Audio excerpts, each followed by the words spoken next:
Are we started? I don't know. Are This, we? this is my Top Gun face. Oh, I got Welcome back, everybody. It's your boy. he's mocking me. That's what I did, I think. This is my new move. Don't forget to like and comment down below. It's your boy. Yeah. Whoa, whoa, whoa, whoa, whoa, whoa, whoa, whoa. And don't forget to hit that bell. It's my new dance move. I call it Ding. aggressively kneading the dough. That's the bell. I'm make the fuck out of this Kneading pizza. the dough. It looks like you're just beating your thighs. It does. Yeah. Clyde, that my arm's gonna work out. Hmm. That was harder than doing like 30 pull-ups. Who needs the shake weight when you have the die? God. Especially, I have my palms like this too. I don't know if that's dude. Anthony literally cannot speak English. Oh, If I say more than 4 words, it's fucking downhill, you know? Immediate downhill. Mm-hmm. Yeah, I'm exhausted. I'm going to bed. Good night, everybody. I was half asleep and I started drinking this ghost and we started talking Top Gun. Now I'm rock hard again. Let's go. Yeah, get hyped, son. Rock hard Top Gun. Before we'll jump into Top Gun in a second. First, welcome to the Bants Season 2, Episode 2. We keep doing this. Let's go with Welcome. Dude, Brian's hands were going so fast. Or if you like the baby, let's go. Oh my god. We worked next to someone that yelled out "Let's go" every 15 minutes. Oh, my that God. was wonderful. Eventually, I had to go. All Let's day. not. Let's Please. not. All day. Let's go. But it was LFG, funny. LFG. Let's go. So I have a drink. I have a sponsor for today's stream. Yeah, I've been wondering what this is. Let me. I got. Wait, is that going to be backwards? It's Barclays. Barclays. Peanut butter cup porter. Oh, And it's Ooh, look at that. It says okay. Uncle Bears, and then there's a dog and a fire hydrant. I love So it. Good we're gonna Tim. we'll a give it. dog in a fire hydrant. Why is it not a bear? It's Uncle Bear's. It's Uncle Bears, but I think the dog is Barkley, or maybe it's Charles Barkley. Maybe it's unrelated. Gnarls Charles Barkley. Gnarls Barkley. You stupid head. Shut up and jam guide him. Yes. So we're gonna give this the taste test on stream. All right, that just exploded on my leg. That's fine. We're gonna give this a taste test on stream. Mhm. We'll do I'm very excited. cheers. I'm curious to see what the peanut butter content will be. Yeah, I'm also. It smells like a tell Reese's me- cup. You can tell me if All it's right. smooth or chunky. We'll take smooth or chunky. I hope it's smooth. We will hope so. I'm think it's hoping good. it's chunky. Get pieces of fucking nuts in there. Yeah. Oh man, he's going for the full Yeah, job. wow. You Oh must wow. really like it. It's not even gonna let it breathe. It doesn't get any That's- smoother. that's right there. Doesn't get any smoother than that, boys. You guys That's always a 10 make out me of laugh. 10. I get. All right, there's peanut butter cup porter in my nose now. It tastes pretty good though. You know, I'm you not loved gonna it lie. so much. Obviously, a- I mean, It gets a thumbs up. 1 thumbs up or 2? His eyes I- are so glazed over. Yeah, it's That's just a sign straight of a peanut good beer butter. right there. It's just straight in my nose. Why does everything result in things coming into and out of my mouth when I laugh? I don't even know what that sentence was. That was a poorly worded sentence, I gotta say, You man. pulled That a me right there, buddy. Oh man. Okay. So I mean, it was well put together, just in the wrong way. You know, someone But could take that out of context really easily. Did you buy a 6-pack of that? I did. How much does that run for? It was $9.99 on sale. Ooh, not bad. Where's Charles located? Charles is located in the corner of my liquor department. Are In they- the Kool-Aid. Thank you. Yeah, I was in there. I saw I made eye contact with the dog, and I'm like, "What's this dog?" And then I looked at it. I'm like, "Peanut butter cup porter. That sounds delicious." Ooh, delicioso. And ideally, it was going to be not delicious, and then it would have been much better content. But it's actually delicious. So Have you guys had that that Mountain Dew that's like hot Cheeto flavor? that sounds disgusting. It does, no, right? but I've heard It of sounds this. disgusting. There's Yeah, like 5 they Mountain Dew sell flavors right now, right? right. Well, They're doing some promo. they sell it at my store, and I haven't had it, but I'm scared to buy it. I was But hold on. hoping someone here had some experience because I mean, I don't want to buy it. I'll try. Where do I Hold get on. it from? He said his store. We work for the same. I thought we worked for the same company. Are you at a different store now? I am at a different company now. Yes, He made the move during the off I season. made the move. Look at us. Moved We're all right in the making opposite. moves. God damn, I'm still the one left We're behind. all making moves. It's Going to okay. different You're teams. a big rhinoceros now, Anthony. I got offers coming in left and right. Agents taking care of it. I think. My legs are sticky now. To add to the out of context thing. Hey, Top Gun. Oh, Highway to the danger zone. Is this the later half? That was easy. That was quick. Yeah. No, that was a classic bait and switch maneuver. Now if they try to skip to the end, they'll be like, "Where's the Top Gun?" Oh, got him. Yeah. highway to we the have middle to of make the him show. search around for the interesting parts. You know, we don't want to just Yeah. hand him the interesting stuff right Much away. much like Top Gun, much like Top Gun Maverick, we do Highway to the Danger Zone right at the start of the film. Right. Right. And start with that soft Top Gun piano music as you start getting the credits going and stuff. Yeah, Oh yeah. Showing Ryan. the planes. Ryan, give us your thoughts. So I definitely, I mean, I've always liked Top Gun, but I just never really loved it. It was always kind of like those cultural osmosis things. And so then this new one came out, and I was like, oh, that's cool. You know, I guess I was just kind of like, oh, another thing that we're just going to dig up, 30 years later because God forbid we make anything new. And so I didn't really think anything much of it. So I didn't see it when it first came out. And as of this recording, it's July 4th. So what more of a perfect day than today to go see Top Gun? So me and the missus went out and to go see it. And coming out of it, we loved it. Wow. I don't know if it was one of those things that I went in with kind of low expectations or something, but I ended up loving it. That was really good. It's I don't know. It just had a different feel than a lot of movies these days. It really actually managed, I feel, from a cinematic standpoint, that it kept that old nostalgic feeling to it. I don't know. It didn't feel like a movie these days where it's just pop culture stuff, pop music littered throughout. And of course, this has it too, but it's used appropriately. And I don't know why, but I love it these days when movies actually have soundtracks that are made for the movie instead of just pop songs. So it was nice to have that as well. Tom Cruise was, Tom Cruise, of course, was awesome. He can still bring it. He was really, really good in that. The plane shots were amazing. And it was really impressive what they managed to do with that, because I think they just strapped a bunch of like GoPros and stuff, or probably some really expensive cameras and stuff, to the planes and just let them go, and just Super to get GoPro. Good. to get their shots. So that was really impressive too.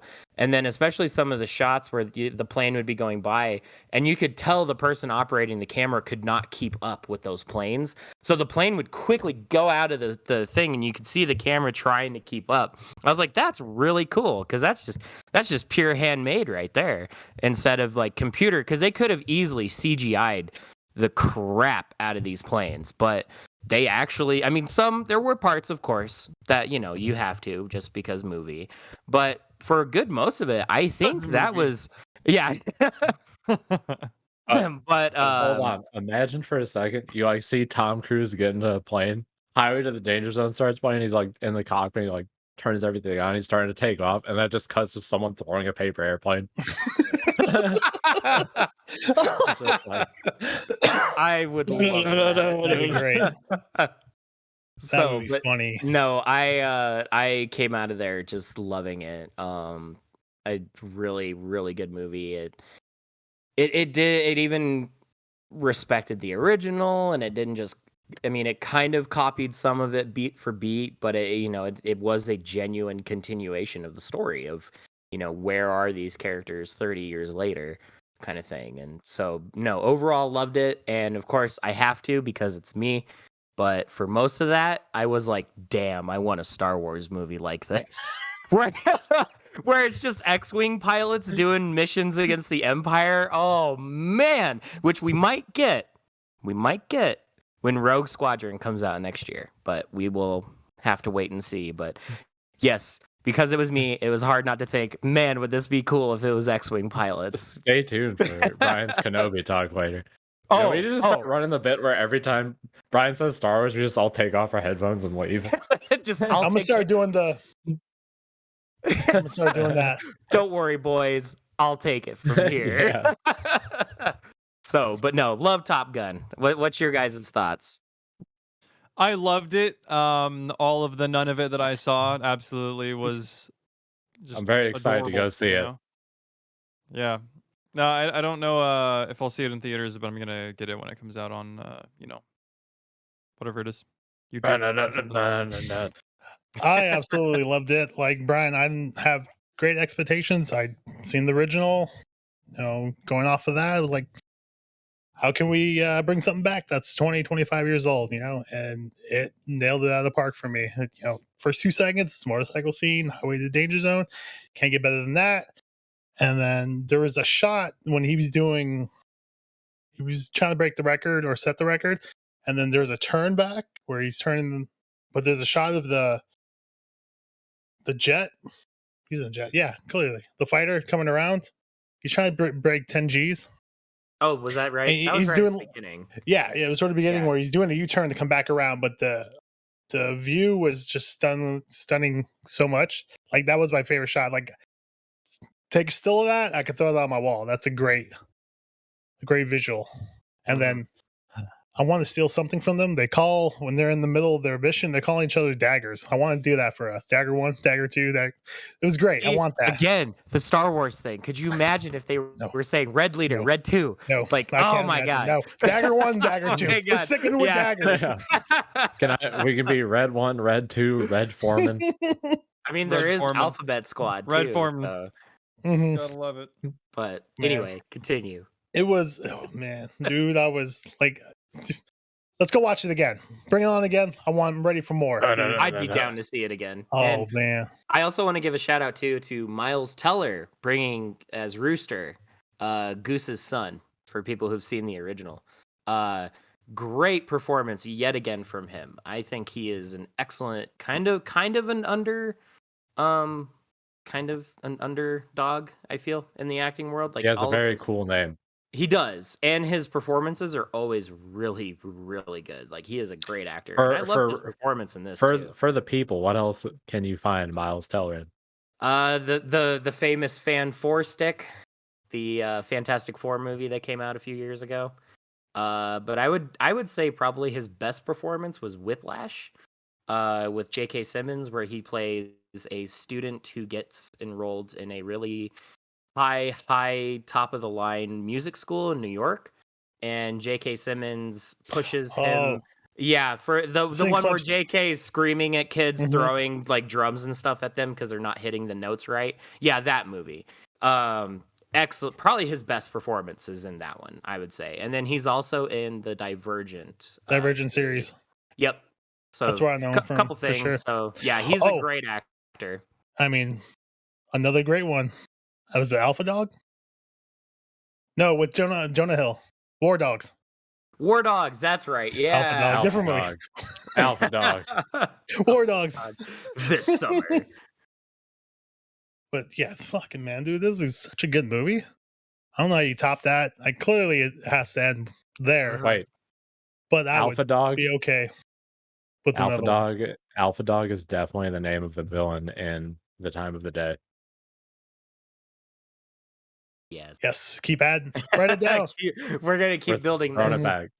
I also do want to say when the action scenes, like when they're going through that cliff, that was probably one of the few times I would say in the last over decade, I would say, maybe even longer, that I was actually kind of like really invested, because normally I feel like I've seen so many movies over the years that I've just become really desensitized. So I'm like, okay, here we go, the action fight scene, it's whatever.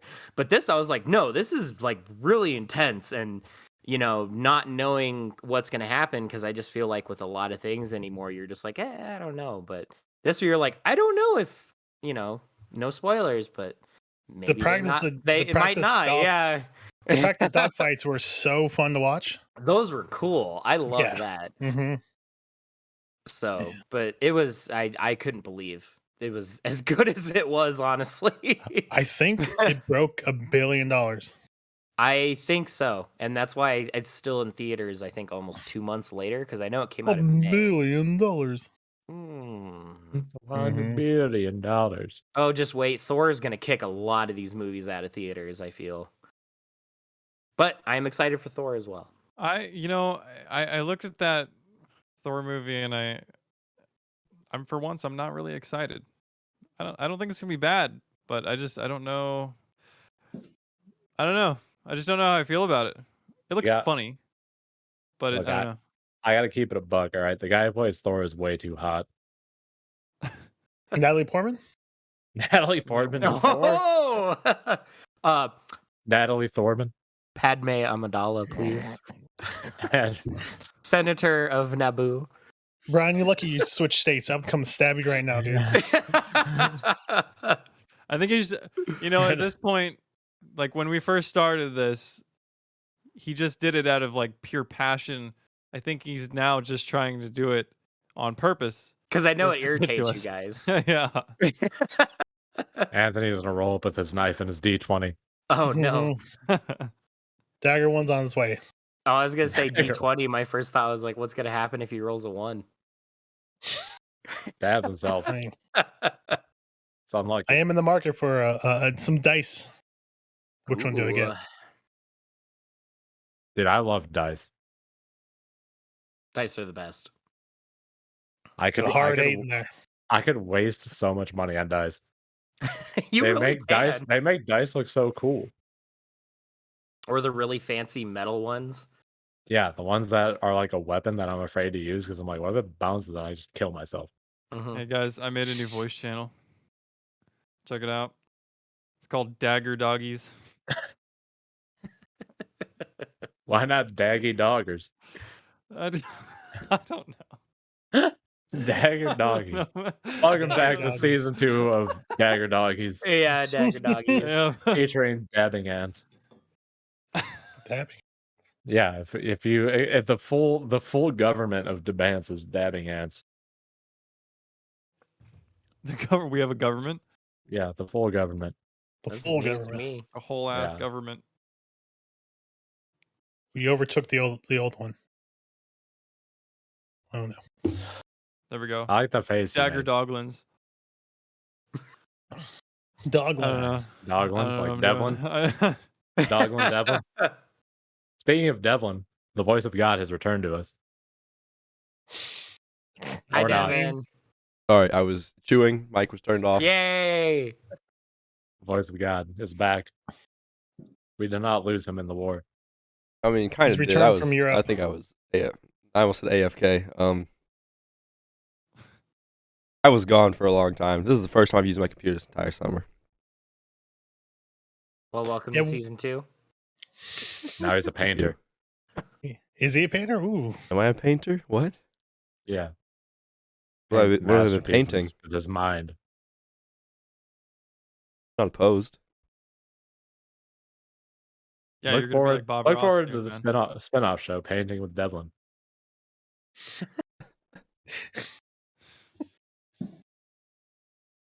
gonna mute my mic now. You guys can go back to Top Gun talk. Hold on, Devlin. What? All right, thank you. What? You may go now. Yeah. Thank you, thank you, intern. Has anyone gotten into Let me any return to crazy? recorders now. Anyone gotten into any crazy hijinks in the past week? I guess it's kind of been like 2 weeks. What? Brian is doing some kind of ritual. I don't think anybody has anything, to be honest with He's you. worshiping the gods right now. YMCA. Hopefully that thing gets DMCA. DMCA. DMCA. Yeah. No, I have fallen down the street fighting rabbit hole like there's no tomorrow. I am fully back into fighting games. I have not really played them hardcore in a very, very long time, probably since Street Fighter 4. Because I played pretty heavily, very heavily around the Street Fighter 4 days. And so now, after playing with it with one of my buddies, he got me into Street Fighter Five. Because for the longest time, I was one of those people that I was like, I don't know. They kind of screwed up with the launch of it because of the whole monetization thing, the fact that the game wasn't that good, and I think the netcode was really bad right off the bat. Yeah, There it was awful. One it was person wrote it. plagued with a lot of problems, and so I recently tried it about a week ago. It was on sale, and absolutely love it. It is a lot of fun. Finally playable after 7 years. Yes, I will very say playable. the devs who are the same people making Street Fighter 6, go figured, did say they learned a lot over the course of the seasons of Street Fighter 5. So Mhm. yeah, Street Fighter 5, I still think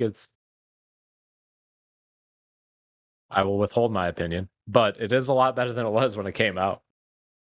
I've been meaning to join you. Like, I just keep missing you. I was going to join you one day, and then when I got done editing, you were offline. So Oh, well, yeah, just let me know and we can go some rounds. I would love that. So yeah, now I've been like watching lore videos. I've been watching pros because the Capcom Pro Tour is going on right now, and so I've been watching a little bit of that, not too much. And I think everybody's kind of enjoying it because I feel like it's pretty obvious this is probably going to be the last year with 5, unless they do one of those weirdo in the corner tournaments at like Evo or something. In the other bathroom next to the Melty Blood players, The other there'll be the bathroom. Street Fighter 5 bathroom. But so yeah, that was another main thing of why I wanted to give it a shot, was because of the hype for 6. Because even though I kind of skipped 5, after seeing all the footage from 6, I was like, you know what? I'm really, really damn hyped for that game. That looks like a lot of fun. It's got a distinct identity. I love the hip hop aspect. I think it's cool that they're finally going past Street Fighter 3. Because I don't know why they've taken this long to go past Street Fighter 3 with the story. So I'm really excited to see where some of the characters are going to be at in the future. What kind of new characters we're going to get. I don't know if we're going to get a whole lot of new characters, but at least they made it to 3. yes. Some people can't make it to 3. No, that I couldn't. it's very true. Yeah. Valve certainly can't make it to Valve 3. cannot. Yeah. No, they cannot. There's at least 5 new characters. Yeah, I will also say in regards to Street Fighter 6, it might have the best single player mode in the history of fighting games. Yes, I am very excited for that. That just looks so much fun. And it looks like they might actually care this time. Because I will say one thing about 5 is that story mode is a joke. Because I booted it up because Chun is my main. That I play her.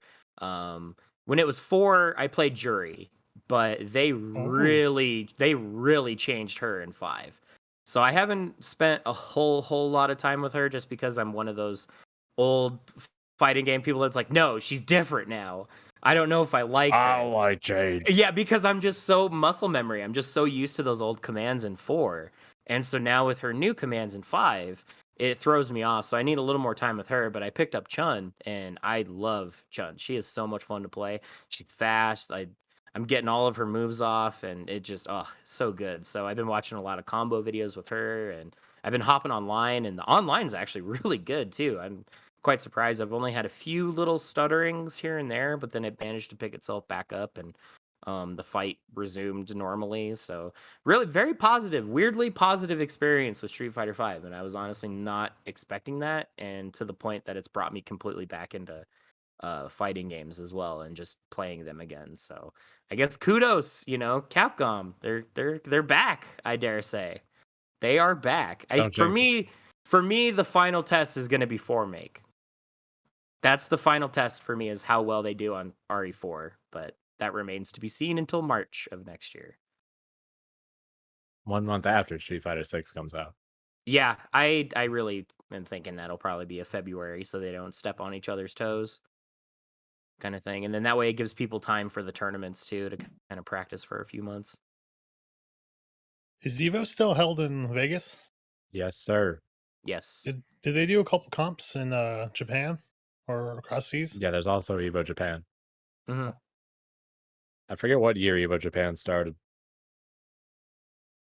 I don't know. but yeah, there's also Evo Japan. Speaking of Evo, DNF Duel got shafted at Evo. And now that the game's actually out, that would have been the funnest game to watch of all time. Why'd Because they it's shaft just it? well, it's just because it came out June 28th and Evo was like August early, whatever. I forget what day it is, like August 8th or something. I think so. It's It's like early, the early first it's week. some early August always. But like Blaze Blue Tag came out the end of May and it was an Evo. But Hmm. I mean, DNF Duel being out for a month of me and Evo would have been the funnest thing to watch of all time because you would have seen all kinds of crazy stuff you've never seen before. People would be getting robbed left and right because that game is nonsense and it's super pretty. Yes, I wanted to ask you about DNF. Now that we're on the fighting game topic, tell me about this DNF. So DNF is made by Aiding. It is published by Arc System Works. Aiding also made games such as Fate Unlimited Codes, Tatsunoko vs. Capcom, and Marvel vs. Capcom 3, Do you have the wiki page up? which are all cosmically broken. They are all busted beyond belief. I can And definitely vouch for 3. DNF Duel is no different. It's the return of the games where everyone thinks their character is the most broken character in the game. To the point where, like, if people are actually complaining about their character, you probably should stop playing fighting games. They probably aren't for you because every character is beyond fucked up. And it is so much fun to play. But they have a system. So basically, you have like your bar. They call it mana because it's like it's based off Dungeon Fighter Online, which is a Korean game that has some absurd amount of players. That's been running for like 20 years. And so you have this mana bar and it refills. And you go up to 100. When you get to 30% life, it can go up to 200. And basically, the way this works is when you get into Awakening, every single character can do 90% plus. I played this game. I don't own the game yet because it's too expensive. Pro tip: wait for it to go on sale. It's going to go on sale during Evo. Wait for it to go on sale during Evo. Trust me. So literally, one of my friends found it at a mom and pop shop before it came out, and we played it. And then, like an hour of playing, we found all these like 90% combos just playing against each other. Not even training moding or anything, just playing each other. And it's just like you're winning. You're winning. You have like 95% life. They have 30% life, and you get hit, and you're like, I lost. Deuces. So was this on a cabinet that you guys found it? No, it's just in like random mom and pop shop. It was just being sold early because mom and pop shops don't care about breaking street date. Mhm. Huh. That's crazy. So yeah, so we just played it for a bit, and yeah, that game is every character is hella fun. The game is beautiful. The soundtrack is great. Like all the character designs are awesome. It's super simple to pick up. I think it actually might succeed in the low floor, high ceiling thing that fighting games seem to struggle with. And yeah, it's like I think any human because I know a bunch of people who don't really play fighting games and are loving the shit out of this game.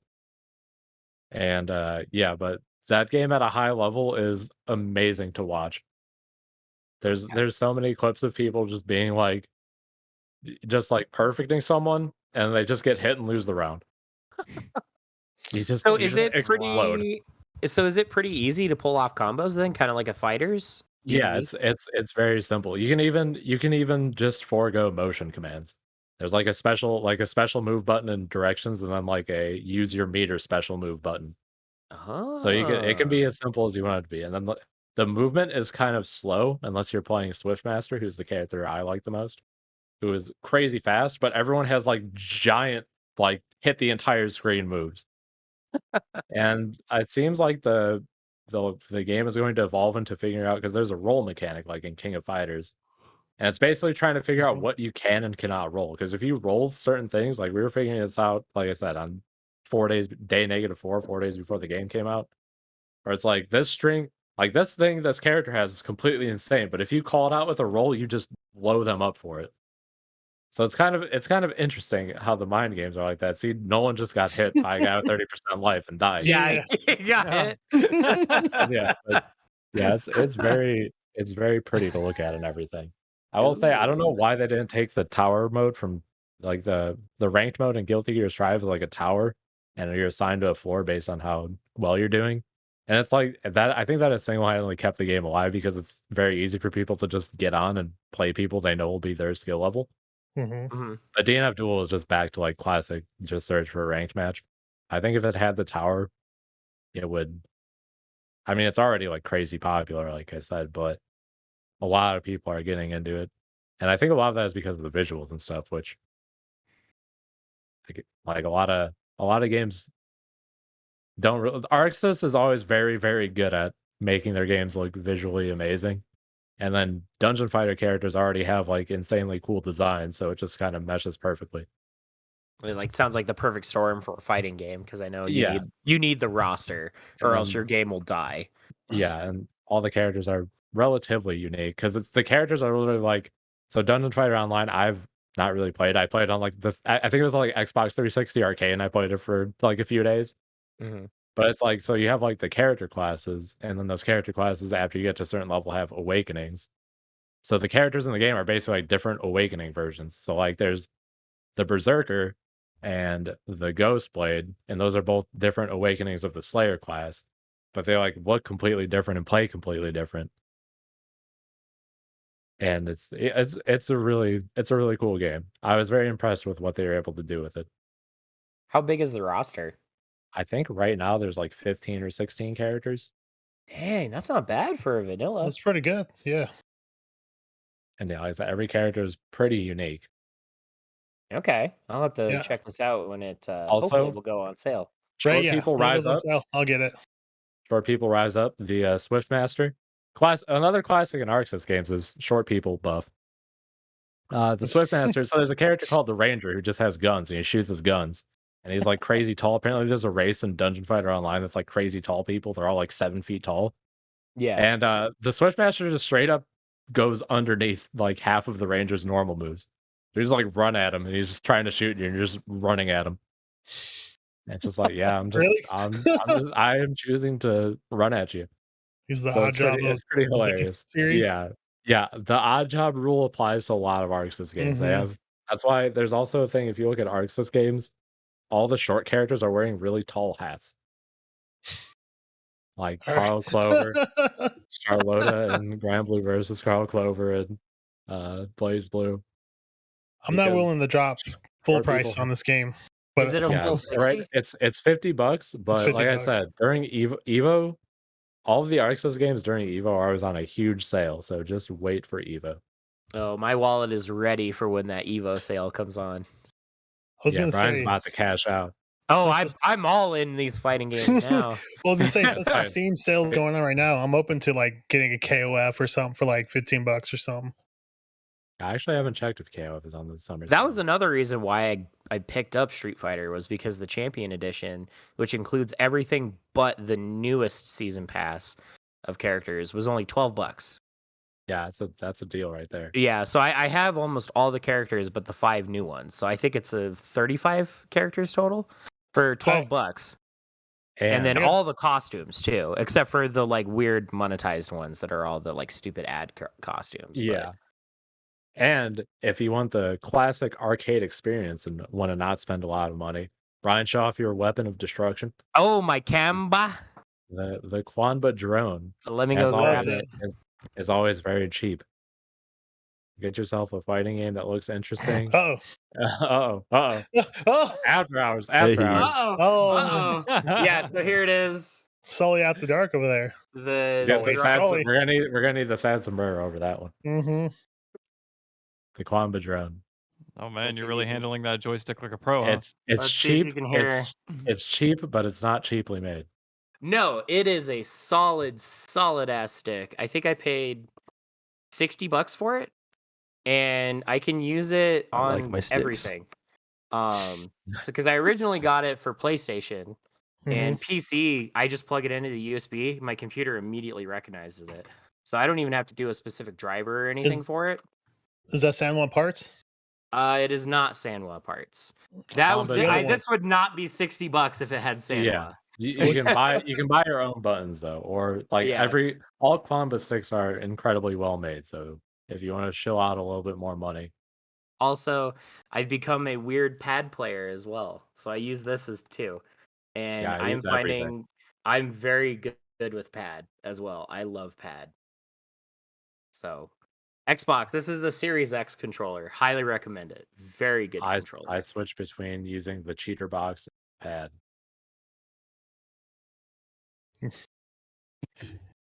For me, it depends on the character. So, like, if I have a character that has a lot of like quarter circles or full circles, then I'll bust out the stick. But if it's a Chun-Li, I do a lot better with her with the D-pad, just because since she's a charge character, it's just easier to hold back on the D-pad. Isn't she a hybrid? For me, she got the fireball, which is no, the fireball. Fireball is a charge. Her lightning legs are a motion in Street Fighter V. Yeah, they're a Hadoken with a kick for the lightning legs. And then the spinning bird kick is also a charge attack. You have to hold down. Spinning bird kick and Kikoken kept their normal motions, and then they changed lightning legs from mashing to being a quarter circle. You can still mash though with lightning legs. Can still mash. And you can do it in the air too, so that's really nice. That was the thing in season 1. You could tiger knee lightning legs, and it was plus on blocking, and it was hilarious and entertaining. And they nuked that really fast. So yeah, for anybody listening, if you're curious about fighting games, I would say don't be afraid. These new ones that are coming out are becoming more and more user friendly. Definitely not Street Fighter V, I would say, as much, but like a DBZ, or it sounds like DNF is really good. Or I've also found Under Night Under Night in Birth or something? Under Night in Birth, yeah. Yeah, that's a really good like beginner, because I've dabbled in that one a little bit too. And then so yeah, there's a lot more like kind of casual friendly games that are out. And then Street Fighter 6 is actually going to also have a easy or automatic, I think they're calling it automatic, where you don't have to do motions to do special moves now. I think they're just buttons that you press. But you can only get access to certain special moves. Yeah, so they actually kind of block it off, which I think is cool, but weird, because it's like, oh, well, if I want it to be a little easier for myself, but I don't get to have the full move set, that's a little weird. But it's also kind of cool, because hopefully it'll encourage people that, hey, they start out, they're pulling stuff off. Okay, now I want to see what else I can do, and then they turn off the training wheels, essentially. Yeah, that's what I think. That's a great idea, because BlazBlue kind of does that with the stylish mode, but to a lesser extent. But yeah, if it's like if you make this mode that it's like, yeah, you can just push the button and it'll do the cool stuff, but then you see all the other stuff the character has access to, whether it's from like streams or just looking at the move list, and you're like, well, I want to be able to do this stuff too. So it's like you kind of got a feel from the game of like just when you should hit buttons and like what if your buttons are good. And then as a beginner, it's like, okay, I want to actually start trying to like learn the game officially now. And then you can kind of graduate. Like, yeah, it's literally training wheels basically. Yeah, which I'm all for. I mean, whatever keeps these games alive, because I know there was the dark times where it almost looked like they weren't going to make it as a genre. It did look like they weren't going to be around much longer. That was literally when I started playing fighting games, because there was just nothing coming out and no one was playing them. Was that like Street Fighter 4, to late 2000s? Yeah, it was like mid 2000s to up until like 2008, 2009 when SF4 came out. Yeah, I would say 4 probably kind of, because then that's also when we got Mortal Kombat 9. 4 was literally the savior, and then like MK9 came out, and then the first BlazBlue came out, and everything started coming out then. And then now I would say over the last maybe 4 or 5 years, it's kind of been gotten life in it. Now there is way too many fighting games. I used to play everything. I used to play everything. Now you cannot do that. There is way too much. I want to try Them's Fighting Herds. That one looks pretty fun. It is pretty fun. Also, shout out to Dive Kick. Anybody can play Dive Kick. I love Dive Kick. It's a 2-button fighting game. As someone who was literally part of the alpha testing from that game, being from Chicago. Yeah, Dive Kick, the inception and creation and everything that went into making Dive Kick is very fantastic, I will say. And it's hella fun. It's the greatest. If you want to play Dive Kick, and every time you win a round, you have to take a shot, and you'll be fucked up within seconds. Yeah, because it went to 5. Yeah, and every round, like the rounds can literally last anywhere between like half a second to like a minute, basically. And yeah, you will die, but you will have a great time, and you will feel fantastic until you need to get your stomach pumped. I also love the Dive Kick fighter pads that they made. Yeah, the big just have the 2 buttons. buttons. Yeah. Yeah, That's funny. Yeah. dive Because kick is it's literally 2 buttons. yeah, so there's jump and there's dive kick, and that's it. Yeah, That's there's it? You not can't even move. You no. can't move or anything. Yeah, The the only way movement you is can jumping and move, kicking. It's yeah, literally is just all jump and then mind games. dive. It's insane. It's so fun. That And game, it's I gotta, hype. I gotta It's watch yeah. some game footage of that. That'd be funny to It's watch. so Look hype up. when you have a So group I of can people. do a. Let me make sure I get the link while Brian explains this. Because anybody can play this thing since it's only 2 buttons. And so it's so hype when everybody's around watching and you like almost are kicking each other because that's all it takes is one kick and you lose the match. So you don't even have like they do health bars, but it's only one kick. So it's like it turns into like these intense footsie matches and Oh my stuff. And then or like Tim said, they can literally be like, all right, dive, it'll say start. And then you'll literally jump and then dive and then you'll win the match just like that. So it can literally last That's a half Yeah. second. So if you go to YouTube and you search UFGTX dive kick top 8, you'll get like the first like official dive kick tournament, and it is amazing. if it's a one hitter quitter, I wonder how fast tournaments go. Very. Very fast. Yeah. And Maybe then it there's makes sense why also it's 5 rounds, right?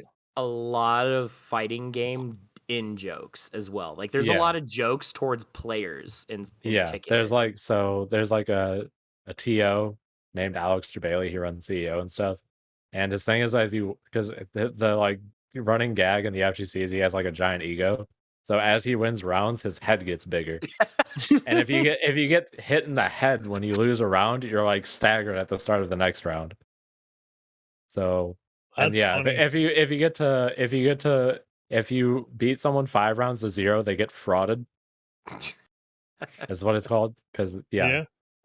people would get called frauds all the time back in the day. Yeah. So when it's like 4-0 thing pops up and it's like fraud alert. Yeah, it's amazing. There's so many pressure, references fraud in that alert. game. Isn't there Yeah. a character too that has like giant salt shakers that come on the screen? Yeah, the game is absurd. The characters they've added because before the characters in the game were named Dive and Kick, Yep. and now there's so many characters. Like there's Doctor Doom, but their name's Dr. Scholes, and they just foot dive everywhere because And in then the Marvel 3 Baz there's made Dr. it Doom in. foot dive. Nice. Yeah, the Baz. Game is ridiculous. That's Dive funny. kick is a gem. It really is good. Yeah. Does anybody still play Skullgirls? Was that Yeah, a game still played? Skullgirls is still pretty popular. Shocking. That 'Cause, I game is mean, how also old is that game? Like that almost game is 10 years? also insane. It is the spiritual successor to Marvel 2, and people love Marvel 2, so Yeah. So yeah, Skullgirls is still very popular. that especially game at is tournaments. wild. It was fun to play. Did they make is there Skullgirls 2 now, or is it just still working on the first one? No. They have a thing called Skullgirls Second Encore, but it's still just Skullgirls. Yeah. There's just a lot more characters. I've also heard that Power Rangers, that Battle for the Grid, is Battle actually for the really good. Battle for the Grid is also crazy. I don't know how much they patch it, but last I played it, there was so many infinites, and that game was so fun. Or I guess not infinites, but touches of death. Okay, yeah, I haven't played that one yet, but I've heard many good things about it. Ryu and Chun-Li are in the game as Power Rangers. I saw that. nice. Yeah. Yeah. Yeah. They it's have the great. full crazy. like Power Ranger gear on too. Oh, Yeah. I gotta check out images of that. Has anybody ever played TBC? Yes. I don't know how to pronounce it. It's- Tatsunoko versus Capcom. Sadly, no. only on Nintendo. But yeah, No, that I game have is not played insane. Again, Oh, like I it's said, that's seizure made by the- inducing for sure. Yeah, that's made by the same people who make DNF Duel. And if you want to see like the true aiding experience, look up Fate Unlimited Codes. Because everything is just you die. The game has like a burst, Yeah. like Guilty Gear and Blaze Blue, but like Gilgamesh, for example, has an infinite that's just burst save. Archer can touch of death you, and then like Unlimited Blade works. It's crazy. That game is insane. It's also the by far hardest execution fighting game I've ever played in my life. You will damn. shatter your hands playing that game. Oh no, blisters on me thumbs. But your wrists are just done. They're No more. they're cooked more than Anthony. It's a wrists versus Fatal Minute Codes is a worse matchup than Anthony versus English language. It's great. I never win. I never win. You never win. You're just too busy getting cooked. Right. Getting cooked. He's either cooking or getting cooked. That big He's rhino. cooking a new concoction of words. I can try, but just Yeah. never works. So yep. Everybody go to your local fighting games and play them. Highly Your local recommend. fighting games. Your Yeah, local it's fighting Go to a game. local dark alley and Go get down. your fighting game Yeah, on. go down to the laundromat and throw in a quarter. Yeah. Which I Start do want throwing to hands at try someone. that Capcom fighting collection as well because Darkstalkers is in there. I have. I thought you were gonna heard- try going down a dark alley and fighting someone. I was like, oh, we could try okay. that too. Yeah, You know, it's All right, I'm funny. ready. It's funny that you say that because the arcade that like all the best Guilty Gear players in Japan play at is literally in a dark alley. There's literally Sweet. they literally filmed a porn there. That's how Oh, sketchy this place is. Whoa. Oh, that's Yeah. beautiful. so people fight there and And have then sex there's there? But do you imagine you're just trying to grind Guilty Gear and there's just some lady just getting banged next to you? And you're just like, bro, can you keep it down? I'm trying to not get Potemkin busted here. I was gonna say, and everybody is more into the game. Yeah, no one gives a shit. Like- Everyone's just watching Right. the Guilty Gear. No one cares Yeah. about this. That'd be funny. Just I'm get trying to run sets over here. Yeah, Keep it down. Virginity shield activated. Yeah. get hit by the money shot and throws your execution off. You're like, fuck, man, cost me the game. I was in the splash zone. Come on, run it back. One more. Those sticky buttons. The sticky button. Sanitizer wipe, please. That Somebody arcade bring some. That arcade is called Mikado, and there used to be a stream. Someone streamed from it called Jonio-san. I don't know if they still stream, but yeah, you could just like watch high level Guilty Gear at like 2 o'clock in the morning because it's on Japan time. And it was like the epitome of Japanese arcades too, where it's like dudes get off work and just roll up in their business suit and start They're chain smoking and playing Guilty Gear. Yeah. I love watching footage in Japan arcades because it always is. They have their suits rolled up and they just have like a cigarette hanging out their mouth and, and they're just sitting there playing Street Fighter. I always wondered like when the Japanese players come to American tournaments for like especially Third Strike. I hear Third Strike is like the worst. If like they like have to play like holding a cigarette in their hand, like they're not actually smoking, but they're so used to like they can't play the game without Right. having a cigarette in between their fingers. Like this feels too weird. It's like that one. I'm forgetting his name, but that one player that's like infamous for taking his shirt off. Yeah, Punko. Yeah, there it is. Yeah. There's a guy at a tournament Why? that's known for just popping his shirt off He in the just middle of rips off his matches. shirt and chugs a Red Bull. Yep. And then he just starts going. I mean, it'd be amazing to see, but it's like, why? Why are we doing this? It's That so is hype. that is literally exactly what it is, Anthony. Like, why did this guy take off his shirt? Why are we here? But now Just to I'm okay suffer. with it, How did we get to this point? right? And here we are. Yeah. Ironically, no one took off their shirt during the porn filming. They're too busy running Guilty Gear. One of us could take off our shirt. Then we get demonetized. No, I guess as Live long as on our air? pepperonis. as Yeah, we long just can't as show we our don't- pepperonis. Yeah, we're good. yeah. As long as we don't show any nipplage, okay, we're good. All right, just keep it like right here and above, and we're good. If I Good to go. listen, I'm gonna chug a couple more of those peanut butter beers and everything's. Yeah, I coming haven't off seen you at that take point. another drink yet. That's because Yeah. I chugged the rest of it and I didn't grab any more. The rest are in my fridge, so It's a rough I didn't life. plan. I thought it would last. Didn't plan accordingly. It was more delicious than I expected it to be. It was a great Well, yeah, mistake. you- you, it you drank slips. at least half of it as soon as we started, so it Mhm. wouldn't last long. Yeah, I had to take a sip.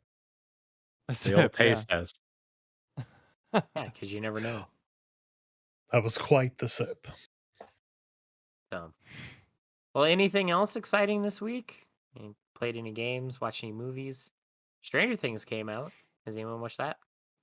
No, I haven't watched anything since the second season, but I really, really did like it. So I think Mm. it just took too long for something to come out, so I lost interest.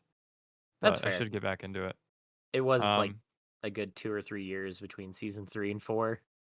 Holy shit. Was it really? That's a long time. I didn't know it was that COVID long. was That's a a long time. big part of it. Damn, I didn't even realize that much time passed. I was like, yeah, this is taking a while, and then I just Yeah. stopped counting. Like there's a big difference in the kids between season 3 and 4 because a lot of them literally just sprouted up, and they're like, "Oh, don't worry, it's only been 8 months," and they just kind of zoom right past that, and they're like, "Don't worry about It's it." only been 8 months. Yeah, so they Oh, try okay. to move past it as quick as possible, but They just have full beards now. some of them Yeah. probably could. The hell's going So, on? you know, You have an intruder. you know. Oh, Oh, Callie's climbing into my Callie's window. back. Our first appearance of Callie. Yeah, in season you 2. just Yeah. there she is. You know who has watched something? I heard a Uh-oh. little show called Kenobi came out, and I didn't watch it, I but didn't I know watch who it. did.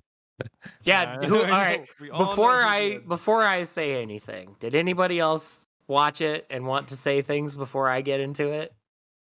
I did not watch it. I'm leaving the floor open. Speak But now, or I forever hold wanna your peace. ask. Yeah, forever I hold do- your peace. I do want to ask something before. Do you guys have time to game tonight?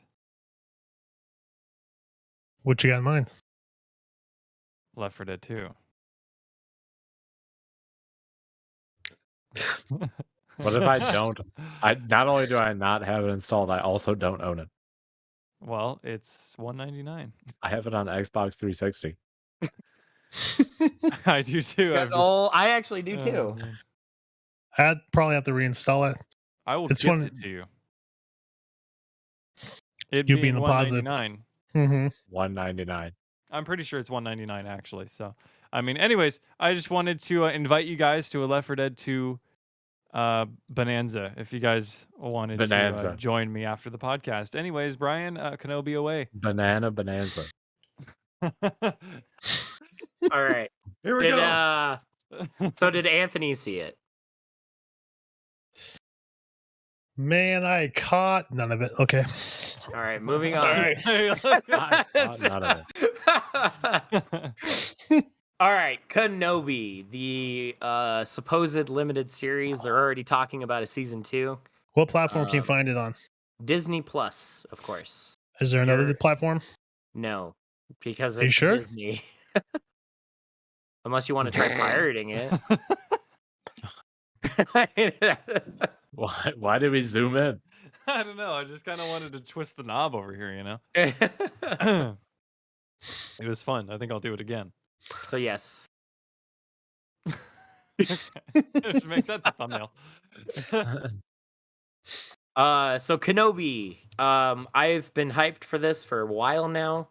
Ever since I heard that it was going to be a thing. The main thing being Ewan McGregor and Hayden Christensen coming back as Obi-Wan Kenobi and Anakin Skywalker, respectively. And so I was very, very excited for this, but I was curious to see how they were going to execute this, just because, one, we've already had some between 3 and 4 with Obi-Wan in the Rebels cartoon.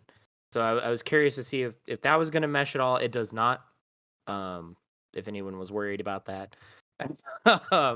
So on the timeline, it takes place 9 years after episode 3.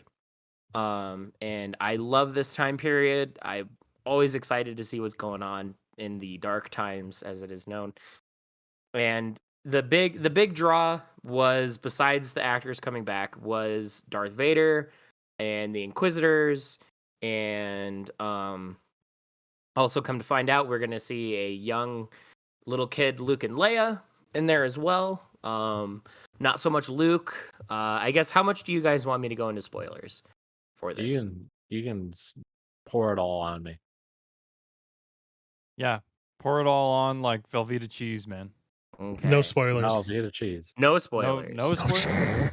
No Continue. Oh, okay. They just- no spoilers. So for No spoilers. people who do care and who do want to watch it, highly recommend it, especially if you're a Star Wars fan. Ignore a lot of the weird internet gremlins that give the Star Wars fans a bad name. They're just there because they can't get over episode 8. so they instantly think everything Star Wars from here on out is terrible. Not so much the case with Kenobi. So yeah, that's my quick spoiler-free thing. Go check it out if you have Disney Plus. Love Star Wars, highly recommend it. All right. Are you a gremlin? Spoiler time. No, because I hate those people because He's the Star Wars fan attacking the gremlins. Were Yes. you an Or ex-gremlin at one forewarning of point? the gremlins. no, An no. ex-gremlin? I've Ex-gremlin. always hated Yeah. people act over that. I hate how you enjoy things. How dare you enjoy this thing? How dare you? Oh, you're so happy. Oh, Oh, you happy little bitch. I bet you also have a wife who loves you, you fucking cunt. Let me type on my keyboard. No, it's the main I guess I don't know how else to put it. It's the main racist and sexist comments that come out of these people. It's very disgusting to see, and it really has given Star Wars fans a very bad name. And to the point where they're even starting to warn the actors as they are signing contracts. Famously enough, Moses Ingram, I think is her name. She plays the third sister in Kenobi. She is of African American descent, and Disney. She came out with this later, but she straight up said Disney warned me about the attack I was going to get from Twitter of the race that I am and the gender that I am. Inevitably, it did happen, and it's just gross to see, and I'm just tired of it. There's so many things that you can watch and play and read. Just go do that. Go, spend that time and just go do something else. Anyway, and moving on. Yeah. Yeah. I'm so sick of seeing that, and I'm also sick of the fact of how none of these people have gotten over The Last Jedi. Wait, It's been 4 years. All right, I got an idea. I have an idea, reference. but continue. No, do yours, and then I'll do my Has anybody seen Jay and Silent Bob? Yes. Strike Back. Yes. Remember at the end of it, they just go, person to person's house, just beating people's asses. We should just do that. But like, are you Gremlin 85-7? Yeah. All right, motherfucker. Boom, boom. It's just sad to see, and I hate that it's connected. You enjoy this thing? Fuck you for enjoying this thing. Read my comment, bitch. I've seen this gremlin I've seen this gremlin in real life. He came running down the back room at work one time. Oh, I hate Ray. She doesn't deserve hurts anything. my shoulders. It's really hard to keep a straight face while doing that. I'm not gonna lie to you.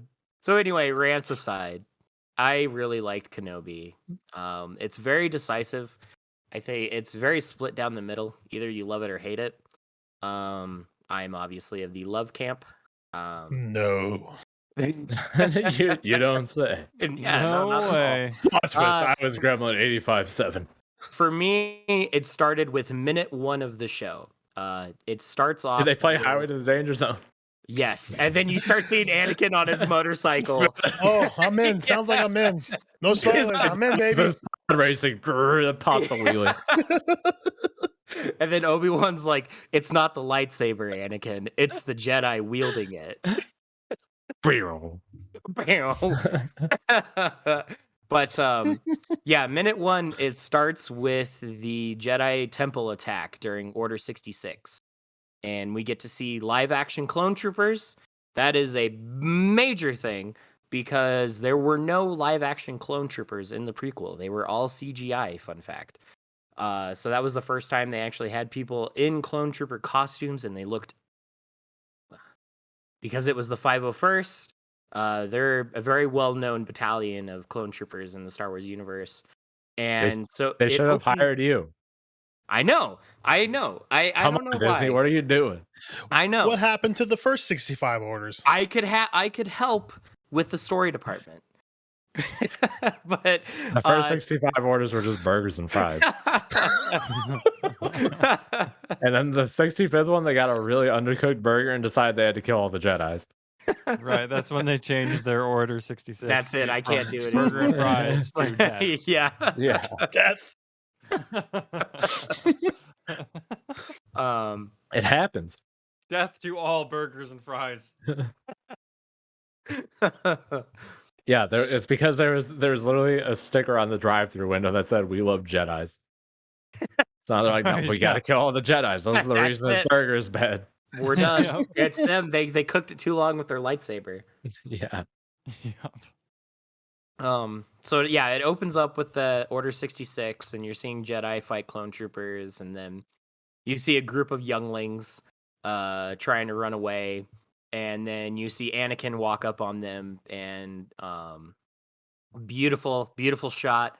It's cool to see him again, and then it cuts to black, and then we begin the show with Obi-Wan, and we get a taste of his daily life. He's just kind of working in the sands of Tatooine, just trying to stay hidden, and it just kind of bounce around, gives us a little bit of the feel of the universe again, and then we start bouncing around. We meet the Inquisitors, which the Inquisitors are really cool. I know the big controversy was the Grand Inquisitor looked a little weird, but I think that was just because we're so used to what he looks like in the cartoon, which that they elongate the heads and faces anyway. So this is probably what he would actually look like in real life. And I don't think he looked as bad as people are making it out to be. It was a little weird at first, but I eventually grew to like it when I saw him in action. The Grand Inquisitor? Yes, yeah. The Inquisitors are a branch off of Dark Jedi that were personally trained by Vader to hunt Jedi. That is their whole thing. That's all they do is hunt Jedi. And at this time, they're starting to become less and less Jedi that they're starting to think they actually might have done it. They might have killed all of them, even though We there's did a it, few of boys. them. Yeah, because Let's there's grab a a few of brewski. them that Palpatine had. He had a list of the Jedi, and they would literally cross off names as they killed them. And so they were like, well, there's still a few of them out there, but we haven't seen them in years. So who knows? They might be dead. They're in some weird corner of the galaxy. We're not exactly sure. So that's what these guys do. Wait, can we take a moment? Is there any piece of media that has a faction called the Inquisitors and the Inquisitors aren't super cool? The Inquisition in Warhammer, the Inquisitors in Star Wars. No, I don't. So, Brian, is think this so. what you're talking about in the images channel? Is this what you're talking about? Like, there's the animated one on the left, and this is the one that we got in Kenobi? Correct. Yeah. is that So what that's you're that's the Grand That doesn't Inquisitor. look bad. I don't know why people are. I mean, like, of course, it's not going to look like the animation. Right, understand and why that's such people a would be mad. stylized, distinct look to their animation that they weren't really Right. going fully realistic. They were making it more cartoony. And so yeah, that was the big thing. And there was even a couple other Inquisitors that showed up in Kenobi that were also in the show. Prominently though, the third sister, she was not in Rebels. This was the first time we've actually seen her. And they also brought back their spinning lightsabers as well, so that was really cool. Because they all have this cool kind of like one-handed dual blade lightsaber that they can hold with one hand, and it's like a big circle, and then it'll bring out both sides, and then it'll literally spin, and they just hold it out like that, and it's so cool. And so they do that in Kenobi, and it looks just as cool. It sounds like they would do that and then it would start playing some like early 2000s hip hop music talking about spinners. Some Beyblades. Yeah. Looks like it's time to let it rip. So we get to see them. We also get to see Alderaan. That was really cool. We finally got to see Alderaan live action. Famously destroyed in A New Hope. Yeah. So we get to meet up with Bail Organa, Leia, aka Leia's adopted father. We get to see him again, and I'm forgetting the actor's name, but he came back as well from Episode 3, and so we get to see him again. And what's cool is all the actors that were in Episode 3 have like aged into this as well, which I think is a really neat fact. The only thing that doesn't hold a whole lot of water is when you hold up the picture of the way Ewan McGregor looks in the show compared to what Alec McGuinness looks like in Episode 4. Oh yeah, I can imagine. It's like, I don't know how this guy aged like this in, I think it'd be 10 years.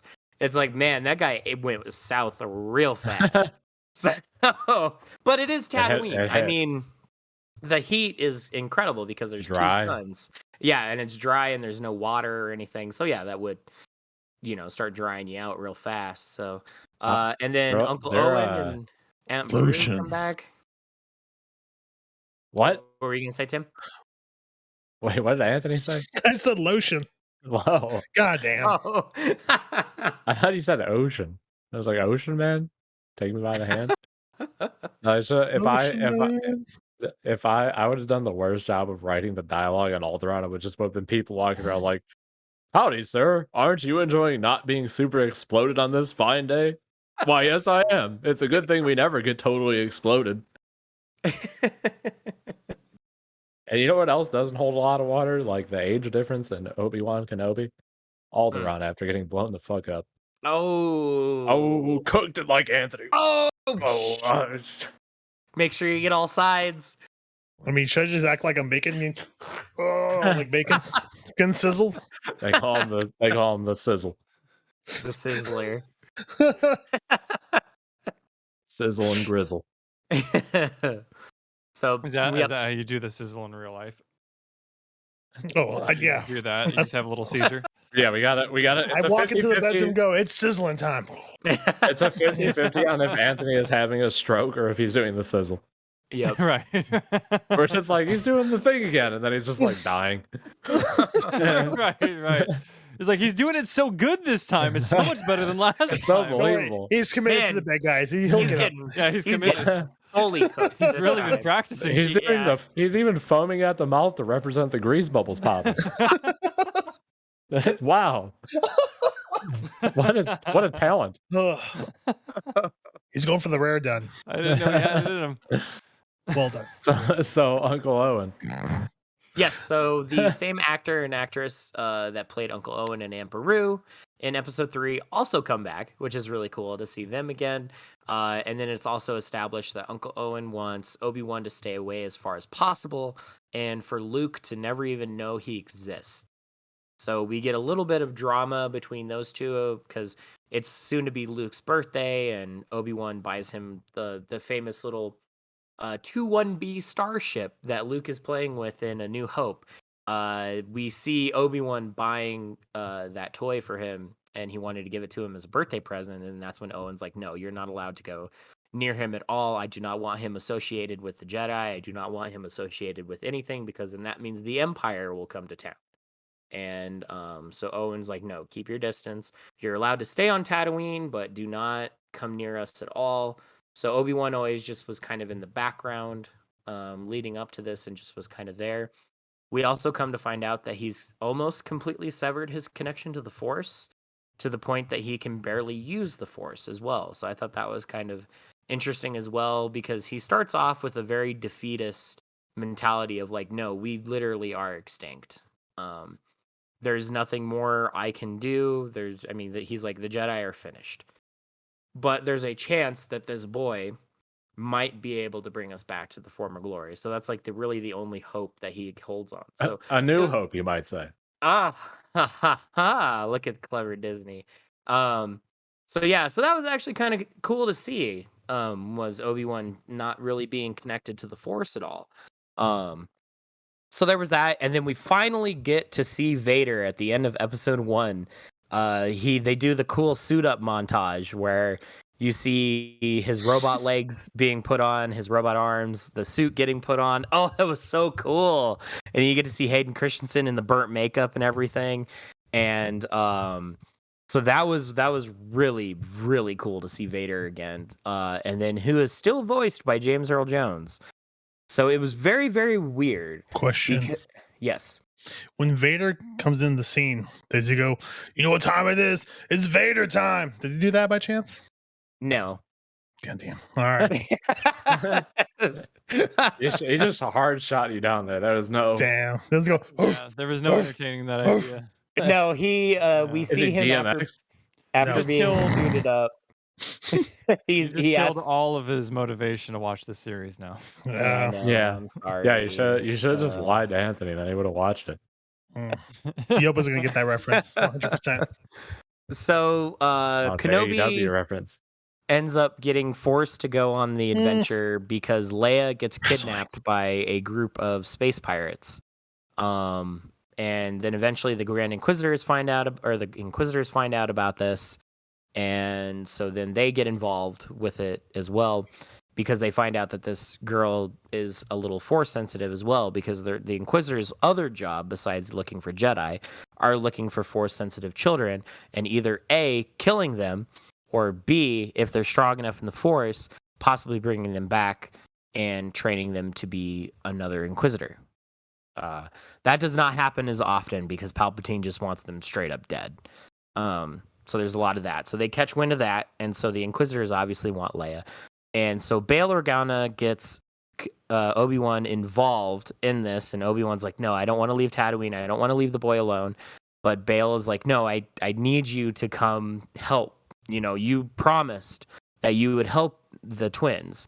And he's like, I know you favored the boy, but, you know, she's part of this too, and you need to go help her. And so with that little speech and stuff, then Kenobi was like, all right, fine, you got me. I guess I'll go if I have to because there's no one else. And honestly, this little girl doesn't deserve to possibly be murdered. So then it goes on the fun planet adventure. They go to this cool little... The Great Space Coaster. No. So they get to go to this cool little kind of like cool gangster underworld-ish kind of planet. There's a lot of fun... DMX. There's also a cool little scene with a clone trooper. Since their age, they have rapid aging. And so by this time, a lot of them were basically the equivalent of 60-year-olds at this point. And so there's one that still had his armor on, and he was begging for money. And so Obi-Wan walks by him, and the clone was like, you know, can you spare a couple credits? And there's just this really cool shot of Kenobi just staring at this clone. And they kind of play some of this Order 66 stuff in the background, and it was just a really neat shot. And then also Tamora Morrison gets to come back. I get excited every single time he gets to come back, just because I adore the clones. They're my favorite part of Star Wars. So anytime I get to see those guys, I get all giddy. So it was cool seeing that. And then Kenobi ends up throwing him a couple credits because, you know, because I think at the end of the day, Kenobi realizes it was not the clones' fault as to what happened because they were literally bred and programmed to do this. Because another fun fact is they have a chip that gets embedded into like the back of their neck right here. And so that's the chip that forces them to do Order 66. And essentially, if anyone has the Force or is a Jedi, they cannot control themselves on shooting it. So there's like in the Clone Wars cartoon with Captain Rex, who's kind of like the main clone of the show. You see him struggling with pointing his guns at Ahsoka, and he's like, I can't, I have to, like I have to, and you see him really struggling with it. So I thought that was a fun little nod. There's a lot of cool little nods in this show, and so then eventually Obi-Wan's running around. He's fighting bounty hunters. He's fighting the Inquisitors just to kind of speed things along a little bit. And then eventually we get the big meeting at the end of the second episode. We finally get our big meeting between Vader and Obi-Wan because the third sister reveals that this is Obi-Wan. And so she gives that information to Vader, and we get to see Vader's castle, which is on Mustafar. And that I always love seeing that because the idea is in the comics, Vader decides to build his fortress on Mustafar because he feels, well, that's where Vader was born and where Anakin died. And so he holds a lot of his anger, a lot of his emotions, because that's a lot of what drives the Force. And so it's cool seeing that. Of course, they explain none of this because, you know, not your everyday person is going to be into it like I am. But it's just cool that it's there and that they're showing it. And so we see him talk, and then he gets up, he gets in his TIE fighter, and off he goes. And then we finally get the big meeting between the two. And Obi-Wan sucks with his lightsaber because he clearly hasn't popped it in obviously the 9 years. And so when you're alone by yourself, not much to pop to, you know. I've just been in the dry desert all these years, and I can't pop it like I used to. Oh, it's so dry and shriveled. And so Disheveled. It's just cool seeing this because like you can really like they did a really good job at this is the first time Vader has seen Obi-Wan since everything went down. And the dialogue that they had between them of him being like, "No, this was all your fault." And Obi-Wan's like, "No, you're Anakin." And he's like, "No, Anakin died that day. Now I'm Vader. And now I'm going to kill you and all that stuff." So then we actually see them fight and Vader sticks to his fighting style, which is just the one-handed just swing with all of his might kind of thing, and Obi-Wan's trying to fight him. And then there comes a really cool part where Vader eventually overpowers him and throws Obi-Wan's lightsaber away. And he holds him up, and Obi-Wan's floating because Vader's holding him with the Force. And then there's this like molten like fire thing, these like fire rocks, and he throws them all on the ground. And he's like, "All right, now you're going to feel what I felt." And so he slowly starts pulling Obi-Wan into this fire and holding him down on these rocks. And Vader's just watching. And he doesn't say anything, which I think is really cool. That they didn't have him sit there and monologue the whole time. They're like, "No, this is how I felt." And he's just burning Obi-Wan. We And then unfortunately could not secure a sponsorship, or I would be doing sales pitches right now. But we did not get a sponsorship because no one wanted to be associated with burning a man's legs.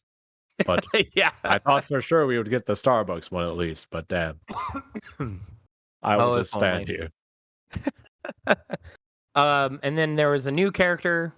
She didn't really do a whole lot. She shot Vader and got Obi-Wan out of the fire, and then she takes him to the little tunnel, and we find out this was a planet that a lot of former Jedi use this place to kind of smuggle Force-sensitive children off of this planet. And there's a lot of fun little Easter eggs on the walls of like characters that, cool Jedi like Quinlan Voss, and I think Luminara and Dooley gets mentioned and stuff. So that's cool. Like the people who are making this stuff is into, and knows the stuff I know. And so it's cool that they sprinkle that stuff out throughout and don't make it center stage for people who don't know this stuff, but they're there if you know it and dig into it a little bit. And so then dig in with 2 spoons. Yeah. I will definitely admit though, the show kind of drags in the middle. Because there's just a lot of like, okay, we're going to go to this planet now. And so then we spend some time sitting in the ship, talking, getting to know. And then it'll cut over to the Empire and the Inquisitors, and we get a little more Vader. Vader is shockingly in a lot of this show. I was only expecting him to be in it maybe 20 minutes at the most throughout all 6 episodes, just kind of sprinkled throughout it, like the very end, like one of the Inquisitors is like, "Oh, he escaped again, my lord." He'd be like, "Oh, then you need to chase them," and then that's all we would get. But no, he is straight up there almost throughout the whole show. I was very impressed that they did that, and the suit looks incredible. But the weird thing about it was that they had stunt doubles when there were full shots of the suit. That was a stunt double inside the suit. And then whenever they needed up close, like really up close shots of mainly the eyes, Hayden Christensen would be in the suit.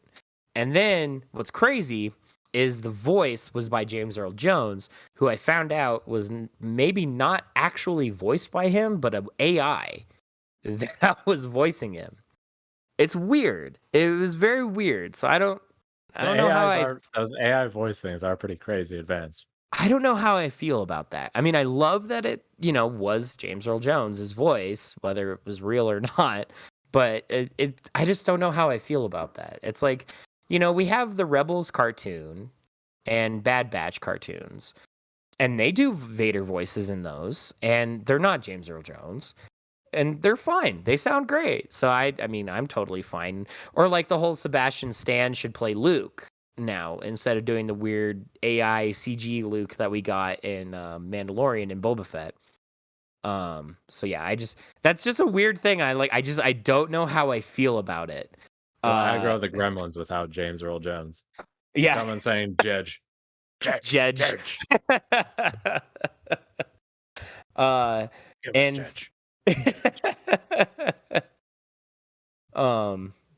So yeah, it was great. And then we finally get to the final 2 episodes, which are the big climactic kind of back-to-back stuff. I really want to go through it again now that it's all out and just see how it plays back to back with each other. Because I obviously watched it weekly when it came out. So I'm curious to see how that would go. So, and then the actress that plays Leia is really good. Apparently, a lot of people found her annoying, but she was just being a 10-year-old. A Yeah. 10-year-old You know Leia. who's Them fucking annoying? gremlins. 10-year-olds. Yeah. But she has the spunk of Leia. She has the, well, if you're not going to do it, Obi-Wan, then I'll do it kind of thing. And then she has this cute little droid with her named Lola. That thing's going to probably become another BB-8, I feel. So that's really cool. And then we slowly start seeing Obi-Wan connect to the Force again. There's some really cool shots actually where they do flashbacks. Almost to, I think, in between episode 2 and 3, because Anakin still has his Padawan braid, and so we actually get to see Ewan McGregor and Hayden Christensen sparring with their lightsabers, and it was cool seeing that. I mean, you could definitely see it in Hayden Christensen though that 10 years has passed. He's aged, definitely from episode 3. Ewan has actually aged pretty gracefully, I gotta say. But Hayden definitely, I think, has aged a little bit, and you could see it, especially when they did the flashbacks. But it was still really cool to see them interact again, and I really hope we get more of this, just because I love those two. When they get to work together, those guys are such a great acting pair, especially when they're fighting against each other too. Because Anakin starts testing Obi-Wan, he's like, "Well, I'm the chosen one," and Obi-Wan's like, "No, but you still need to learn. Like, you're still a Padawan, and I get that you got it in your head that you're the chosen one, but, you still need to learn and train and become better with the Force." And so you got to see a little bit of that kind of back and forth. And then the big climactic battle, which was just incredible. I mean, it was on a desolate planet away from everything. And because they eventually meet up with a group of rebels. And so Obi-Wan's like, "Well, I'm going to put you with these rebels and they're going to take you home. And in the meantime, I'm going to go show myself and have the Empire and Vader come after me in particular so you can get away." So they do just that. And then him and Darth Vader meet on a planet, and it's raining, it's dark, there's rocks everywhere. So of course you're getting the like anime, like pull down the rock Force stuff. Like there's a really cool one where Obi-Wan's standing under this gigantic rock, and you just see Vader just hold out with his hands, and he just crushes the rock, and it all comes crumbling down on Obi-Wan. And then Vader thinks he actually did it, and so he starts walking away, and then it cuts into the rocks, and you see Obi-Wan holding it, and that's the moment when you see like, oh, his connection with the Force has finally come back. And so then he bursts out of the rocks. Like it was such a cool fight. And I mean, they're going hard at it, and it was so good. I mean, definitely look that up on YouTube. I know it's there. Just the fight alone is worth watching. And I actually did see the fight. Wasn't it good? I thought it was very, very good. I very much enjoyed it. It was not what I was expecting, but I also had no expectations going into it. But I really, That's not what I was really liked it. expecting, but I expected nothing. Yeah. I mean, I can't believe that for the sparring scene they chose the one with the lightsabers, not with the pool noodles. I guess I didn't expect much of Vader, but I didn't either. I haven't been keeping up with anything Star Wars, so but you didn't either, so I guess I was like somewhat on the money with that. Like I didn't expect a ton of Vader, but I was trying not to get my hopes up, because I was like, I don't know, they kind of want to focus more on Obi-Wan, and I thought maybe they would do like what Rogue One did, where he just kind of shows up at the end. So like I was fully mentally prepared for him to just show up at the end and they have one fight, but they actually had two, which was cool that we got two fights, because I was fully expecting just one. And the only one that actually shows up at the very, very end was Palpatine. So after everything is concluded, they both go their separate ways.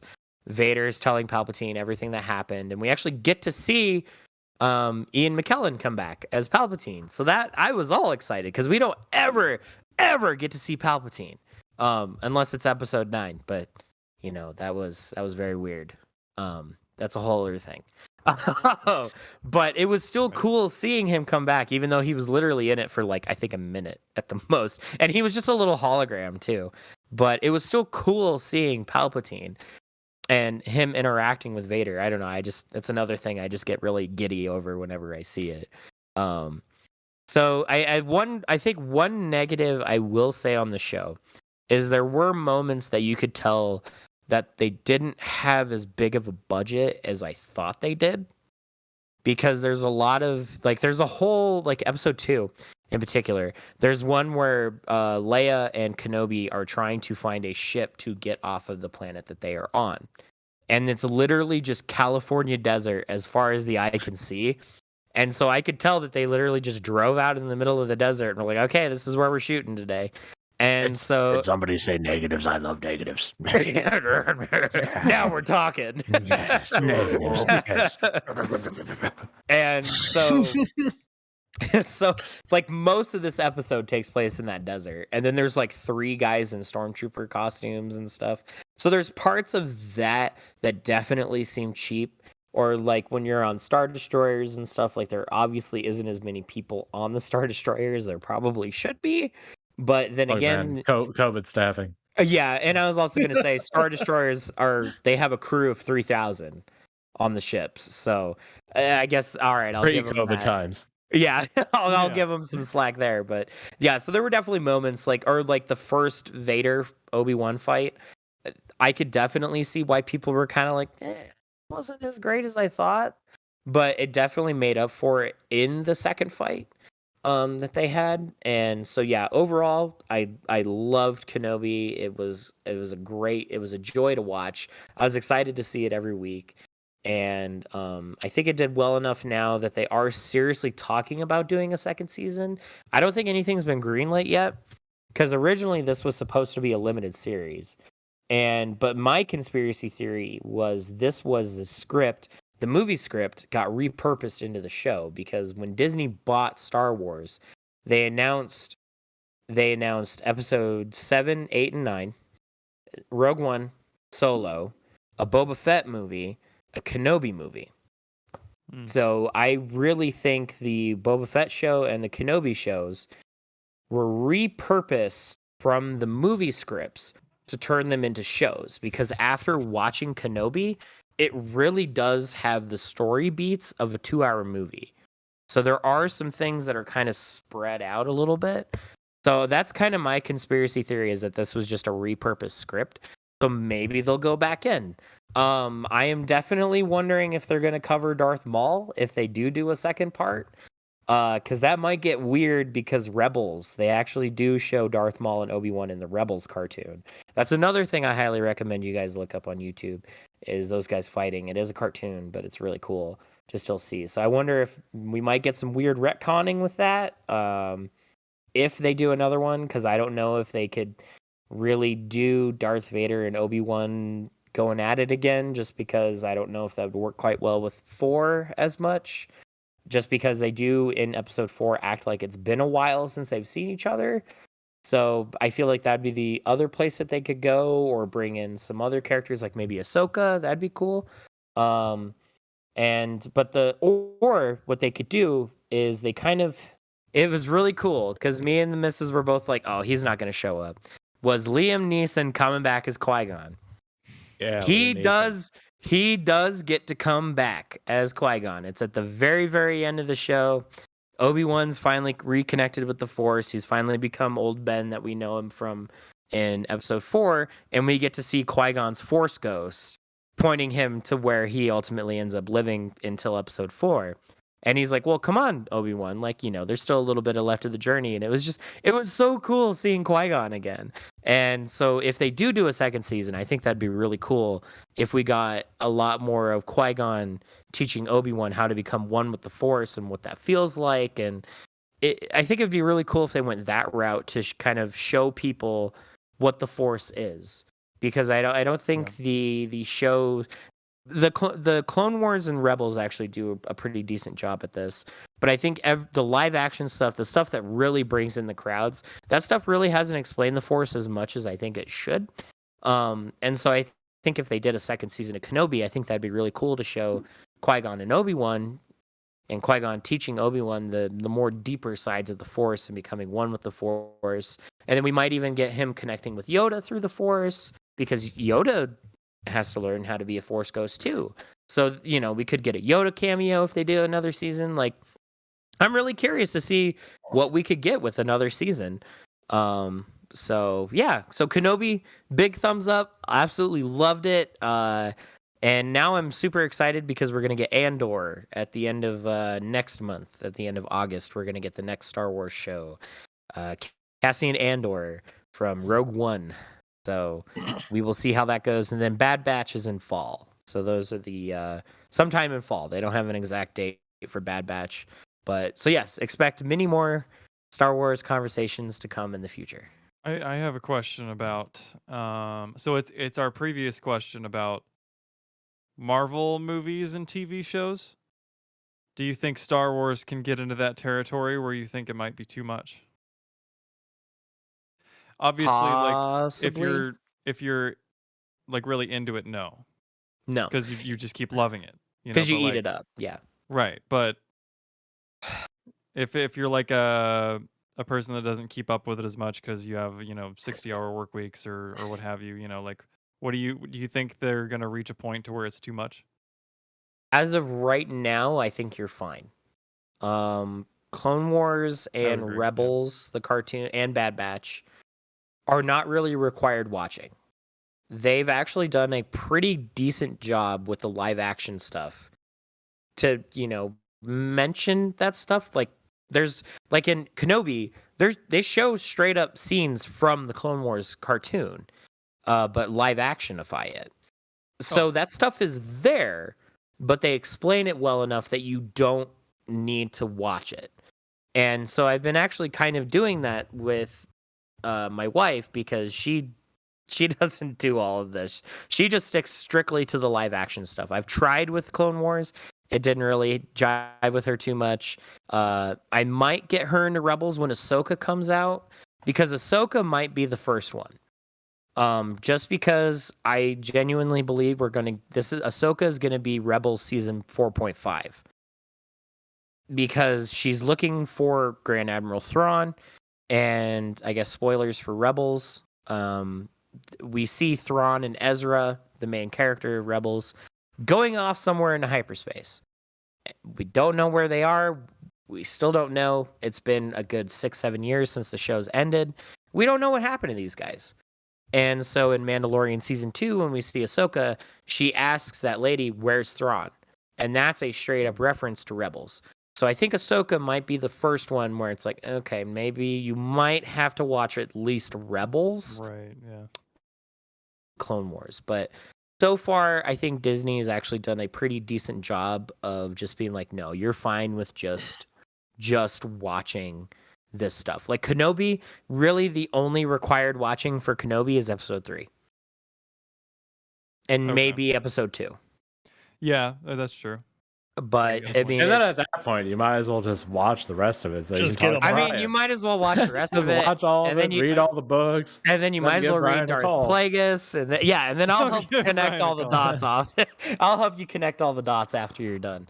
But so yeah, I think as of right now, I think Star Wars is doing a great job.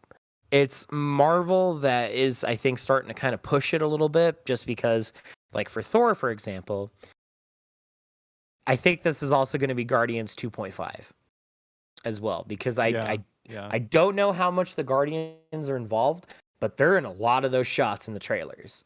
Yeah. And I'm very excited to see the Guardians because they're my favorite part of the Marvel movies.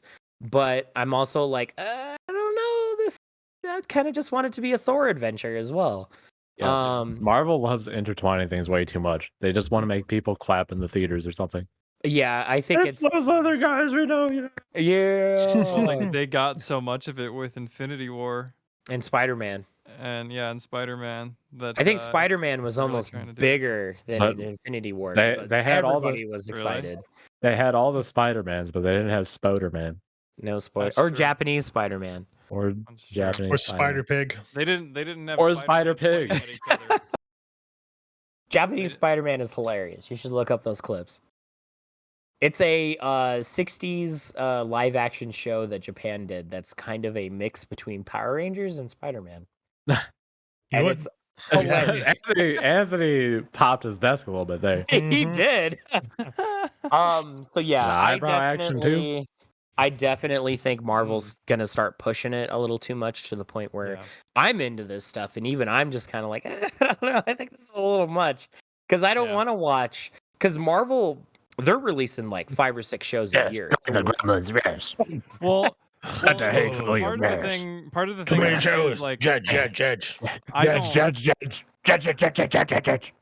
part of the thing for me is like I was never really that big of a fan of Scarlet Witch, for example. Like, she was cool, but like I didn't go to see a Marvel movie because I wanted to see more Scarlet Witch, you know. So when they come out with a show for her, I'm like, yeah.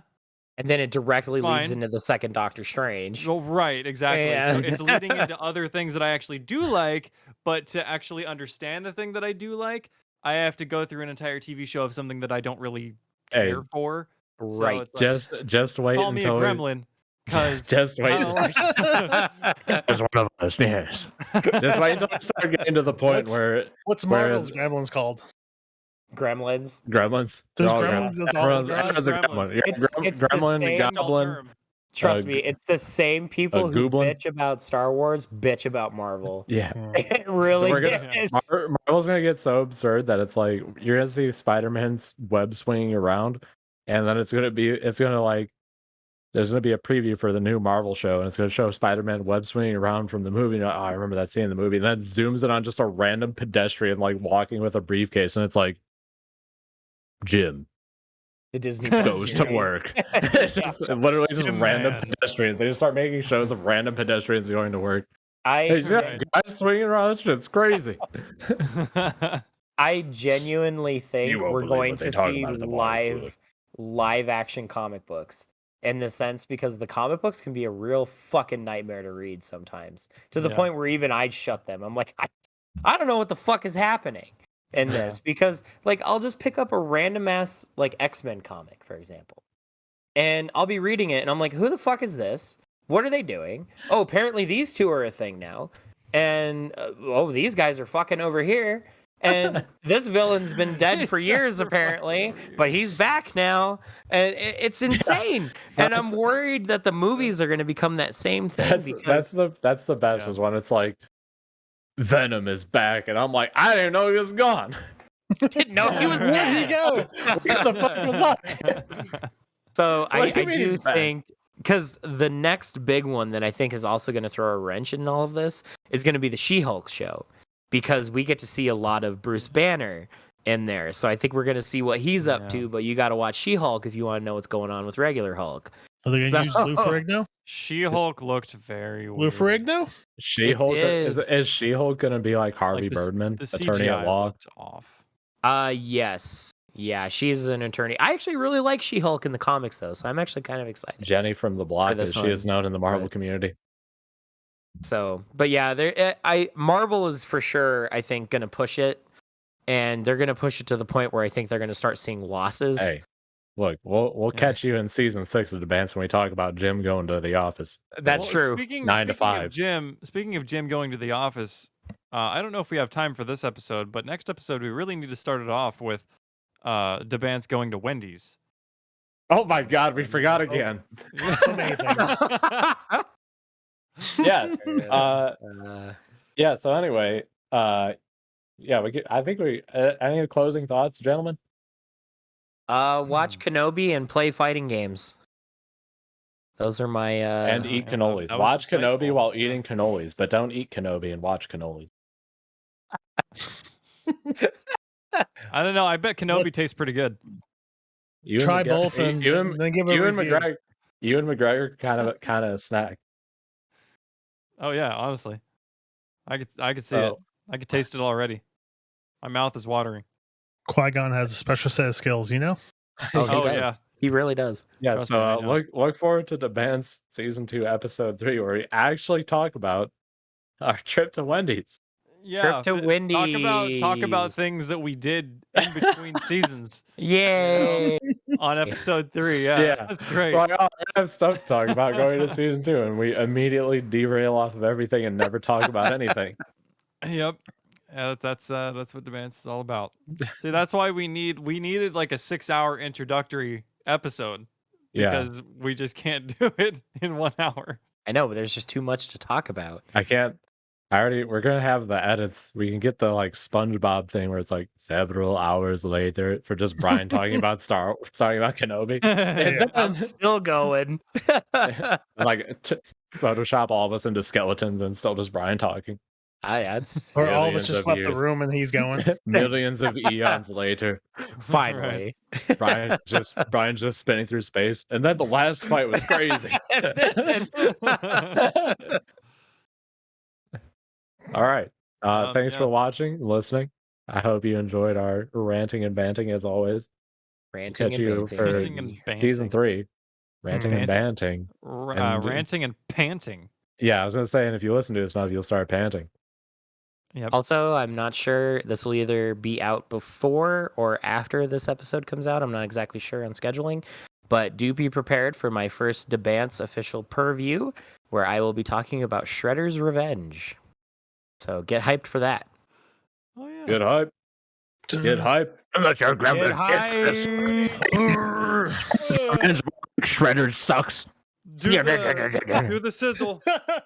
Everyone says Sneak peek, I do say this is